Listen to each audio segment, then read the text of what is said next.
পশ্চিমবঙ্গ অপরাধ, যার জন্য বিজেপি শাসিত যে রাজ্যগুলো আছে সেই রাজ্যগুলোতে বাংলা ভাষায় কথা বলি বলে আমাদেরকে পুলিশ ক্যাম্পে নিয়ে গিয়ে অত্যাচার করা হয়েছে, পুলিশ ক্যাম্পে বসিয়ে রাখা হয়েছে।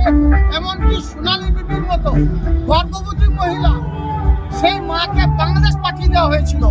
আমাদের মাননীয় মুখ্যমন্ত্রী মাননীয় মমতা বন্দ্যোপাধ্যায় এবং অভিষেক বন্দ্যোপাধ্যায়ের তত্ত্বাবধানে তাকে বাংলায় বা বীরভূম জেলায় ফিরে আনতে সক্ষম হয়েছে।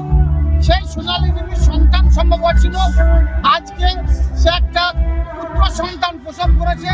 তার জন্য সকলে আমরা দোয়া করছি, তার জন্য সকলে ঈশ্বরের কাছে আমরা প্রার্থনা করছি তার বাচ্চা যেন সুস্থ থাকে, সবল থাকে, সুস্বাস্থ্যের অধিকারী হয়।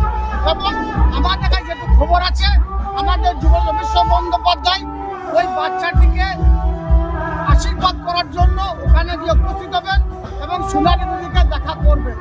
সোনার গহনায় গল্প বলে যাওয়া ভরত জুয়েলার্স অনুপম স্পর্শে।